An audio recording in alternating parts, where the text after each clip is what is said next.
didn't start playing bass till I was almost 30. It was so crazy because I quit singing in bands in college. You know, I just all of a sudden one day woke up and I went, what am I on today? You know, like, am I doing acid? And then I realized I was like totally straight, and I never did drugs again. I never drank, and I said, I don't want to sing in a band. I have to like get drunk and stand up there going.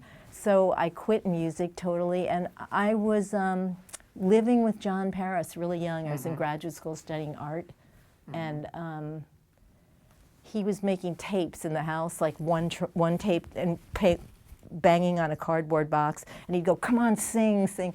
And I'd go, I don't want to sing. But one day he put a bass in my hand and he said, do this, like, Can't Explain. And he showed me how to slide up the bass. And I swear, it's like that moment, I fell in love. Like, I didn't even know what I was doing, but I just knew that I was gonna ruin my life, you know. And I literally, and I said, what do I do? And he goes, oh, get in a band, you know. And well, John was a bass player, played with Johnny he Winter was kind of a bass player. I mean, he never wanted to be just known as a bass player, because I said, how come you're not doing this interview? He sees himself more as a guitar player, but he was a bass player. Right. I mean, there were all these basses in my house. Yeah. He bought me a Mustang bass when we broke up.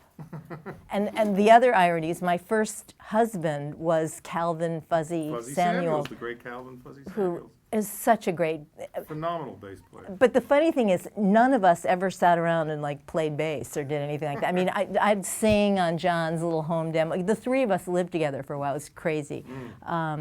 But John, he never really showed me. I'm very self-taught. You know, the only thing I did was I had those Carol Kay cassette tapes. Oh, they're fabulous tapes. Yeah, and I think I went through the first one, and I learned to listen for the bass. So I didn't grow up playing as a bass player. I didn't grow up knowing all those songs. You know, I had to go back and like learn Hendrix, or, you know, figure out what the bass parts were. But it was, to me, it had something to do with like singing. It was like the inverted descant or something, you know, figuring out the bass lines. It was like like some contrapuntal.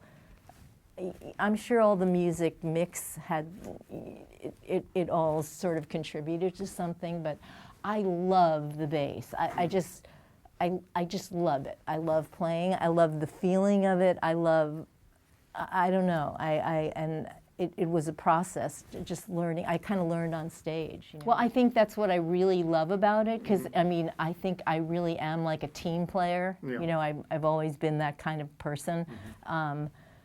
And in fact, I had a big record deal in England when I went over there, and that was like, and then I got a huge, I realized I didn't want to be the front person, and I love playing bass, just being the bass player. There's something physical about playing bass that if you're really playing, it's hard to sing, because it's like, it's coming from, I mean, I do it, and we all do it, but there's just something like when you're just playing, and you're just in the groove and playing. I don't know. I mean, there's a certain point in every gig, and I could just be playing eighth notes and no one knows, and I'm like, you lift, you know, it's that, and no one notices. So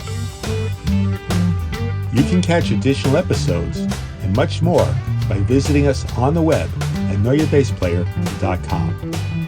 Thank you for joining us today, and we will see you next time here on Know Your Bass Player.